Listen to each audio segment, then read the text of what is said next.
C'est une belle inconnue, verdoyante et en pleine métamorphose. Tout entière vêtue de touches colorées, égayant un passé parfois sombre. Dans les rues de la capitale moldave Chisinau, la blouse Altitsa est omniprésente.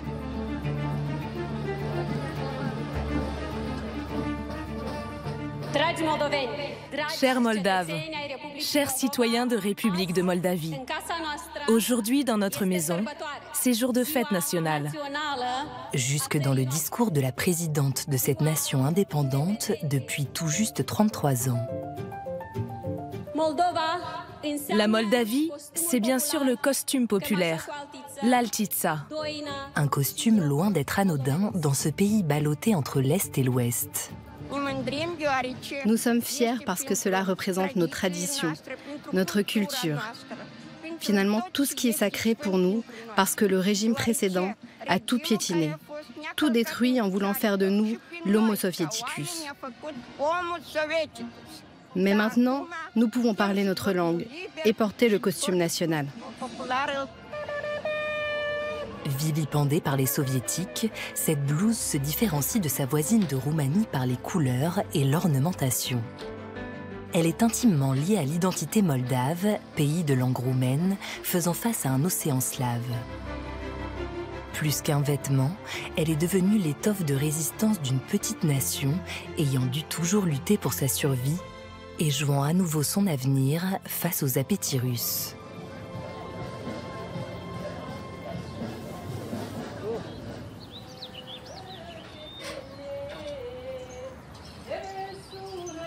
À 1 heure de route au sud de la capitale, le village de Mereni permet de suivre le fil reliant l'Altitsa à l'histoire moldave.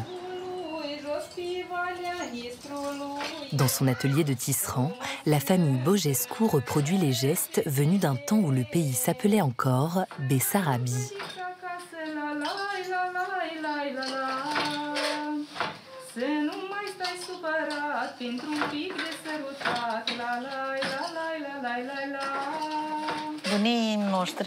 Nos ancêtres n'avaient absolument rien laissé au hasard. Tout ce qui est brodé sur le chemisier raconte quelque chose. Je vous explique l'Altitsa. Les broderies sur le haut de l'épaule sont aussi appelées les ailes de l'âme. Elles sont attachées au ciel, à tout ce qui est petit, parce que quand on regarde le ciel, on voit tout en petit, les étoiles, les lumières. Les origines de ce vêtement sont incertaines. Si sa forme peut rappeler la présence ottomane passée dans cette région, la symbolique des broderies, elle, n'est pas sans faire penser à une cosmogonie païenne plus ancienne encore. Sous le ciel, au milieu, là, c'est la partie qu'on appelle kretsu, ça veut dire plissé. Il y a principalement le motif du losange qui symbolise la fertilité. Les couleurs vont du crème clair à l'orange, spécifique aux blouses de Bessarabie. En dessous de la partie plissée, ce sont les rivières. Cela peut aussi symboliser des chemins. Mais d'habitude, on parle de rivières fluides, parce que quand la femme marche, le tissu de la manche est souple et bouge avec elle, et les rivières sont fluides. Par exemple, pour la femme mariée, il n'y a que 3 rivières, 3 chemins sur la Manche, 3 directions, vers l'église, chez les parents de son mari et chez ses propres parents. Et les filles qui ne sont pas mariées ont le droit de mettre plus de rivières sur la chemise. C'est au XIVe siècle, quand apparaît pour la première fois le nom de Moldavie, que les premières blouses surgissent dans les documents historiques. Les motifs racontent l'origine géographique, le statut social de ceux qui la portent, l'identité.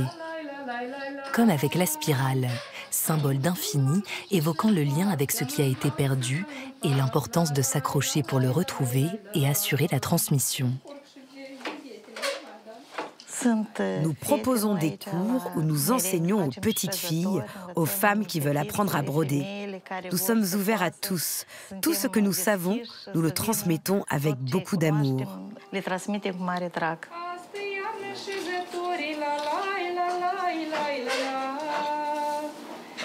Je suis allée à un salon, une fête en ville, et un jeune homme a vu une de mes chemises et en est tombé amoureux, mais il n'a pas pu l'acheter.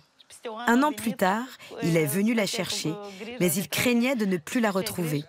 De cette façon, les Moldaves qui vivent à l'étranger aujourd'hui disent qu'ils emportent un morceau de chez eux, et ainsi, ils ont moins le mal du pays.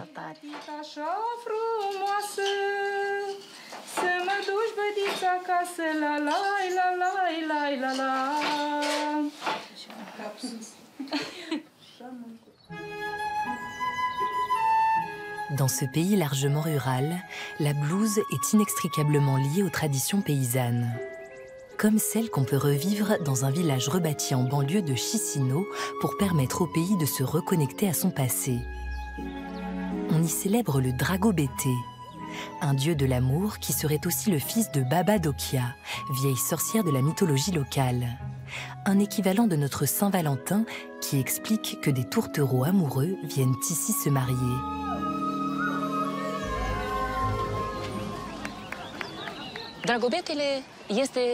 Le Dragobete est célébré le 24 février, exactement le jour que l'on appelle aussi le mariage des oiseaux sauvages, au printemps, lorsque la nature renaît, que les premiers bourgeons et les premières fleurs apparaissent.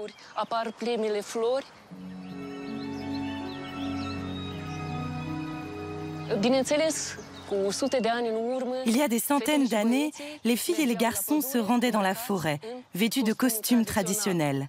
Celui que les filles avaient tissé pour elles-mêmes, mais aussi pour leur amoureux.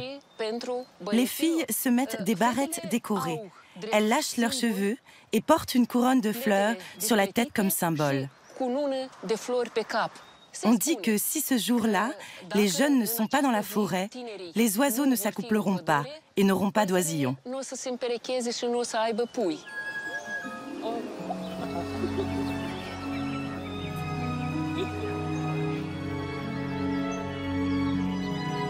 Le Dragobete, une coutume particulièrement vive quand la Moldavie intègre la Grande Roumanie durant l'entre-deux-guerres. C'est à ce moment que l'altitsa devient un symbole national. Le costume fait partie intégrante de cette cérémonie ayant longtemps servi de rite de passage aux jeunes Moldaves. Quand les jeunes reviennent au village, dans la maison des jeunes filles, ils peuvent se rendre compte à quel point elles vont faire des femmes au foyer exemplaires. Et en même temps, les parents inspectent le garçon. Ils regardent s'il se présente bien, s'il est bien habillé. Les jeunes sont à nouveau surveillés par les adultes, en particulier par les parents. Parce que vous connaissez les comportements des jeunes. Ils sont si souvent imprévisibles et si pleins d'énergie qu'il faut pouvoir un peu contrôler ce qu'ils font, ce qu'il se passe.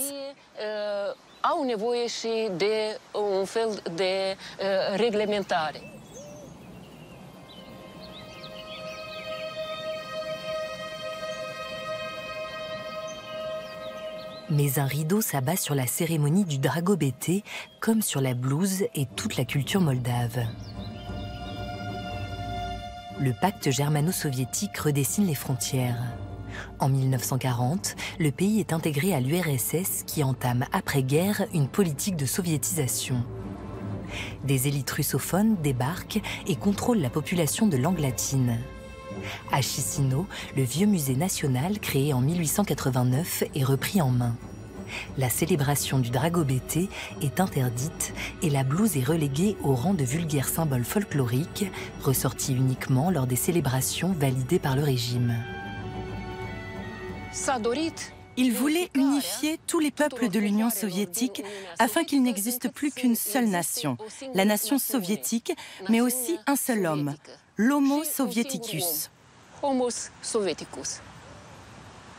C'était une idéologie, une politique totalement contraire à l'esprit des habitants d'ici. Car toutes les différentes communautés ethniques de la République de Moldavie possédaient alors une identité culturelle forte, qui s'exprimait par la langue, les coutumes, par la musique, la danse et les plats traditionnels. Le port du costume n'est pas officiellement interdit, mais l'essence même du totalitarisme est de garder la main mise sur le peuple. La blouse devient alors un objet subversif dans la lutte contre le pouvoir central russe. Lorsque je suis arrivée à Chisinau, en 1975, une de nos collègues de l'université avait reçu la véritable blouse traditionnelle en cadeau. Avec un autre professeur du village, elle a commencé à la porter à l'université. Nous la lui empruntions à chaque fois que nous allions à un événement important. En quelque sorte, nous testions un peu pour voir les réactions que cela provoquerait, pour montrer qu'il existait une autre façon de porter la blouse, notre façon. Pour nous, porter cette blouse, ce n'était pas seulement porter un vêtement, c'était un costume symbolique identitaire. Et en effet, il y a eu des réactions de certains qui me prenaient par la manche et me demandaient en russe: n'avez-vous pas d'autres blouses, pas d'autres vêtements? Êtes-vous si pauvre que vous n'avez rien d'autre à porter? Je ne répondais pas. Je suis restée silencieuse. Pour leur dire et qu'ils comprennent que c'était comme ça. Il n'y avait aucune autre explication à donner.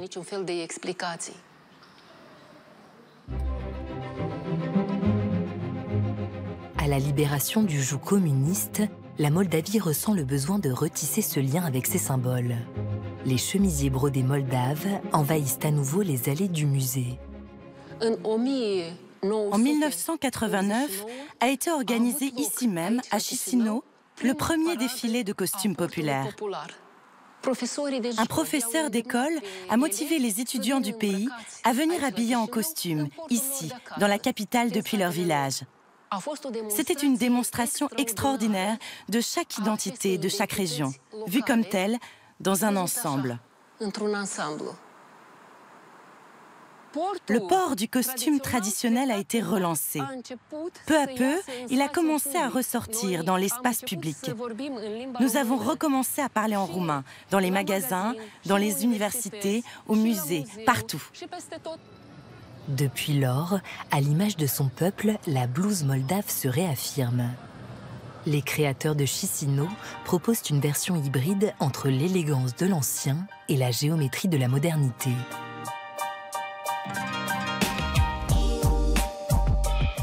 Vous aimez? J'aime beaucoup. Regardez, c'est très joli comme ça.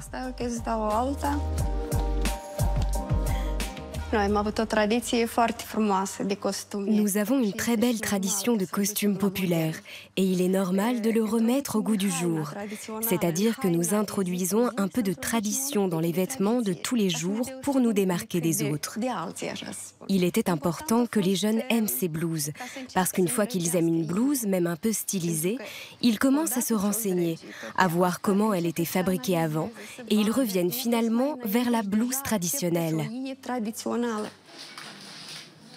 Ambassadrice de la blouse en Moldavie, Maria Cristea est à l'initiative en 2012 d'un festival entièrement dédié aux chemisiers à broderie sur l'épaule. Je crois que pour la blouse, c'est le début du début. C'est donc le premier festival pour blouse que j'ai organisé. Lors de la première édition du festival, il n'y avait que quelques visiteurs. Puis l'événement a pris son envol. Tout le monde a commencé à vouloir sa blouse. C'était incroyable. Et ça a décollé et ça a fait effet boule de neige. Il n'y a probablement personne en Moldavie qui n'ait pas sa blouse traditionnelle. Autrement dit, le port de la blouse a pris l'ampleur dont nous avions rêvé. L'histoire de l'Altitsa est finalement celle d'un profond attachement d'un peuple à son pays. Et si aujourd'hui les Moldaves sont de plus en plus nombreux à proclamer leur désir d'appartenir à l'Europe, ils n'en renient pas pour autant ce qui les constitue, leur langue, leurs coutumes et leur magnifique blouse.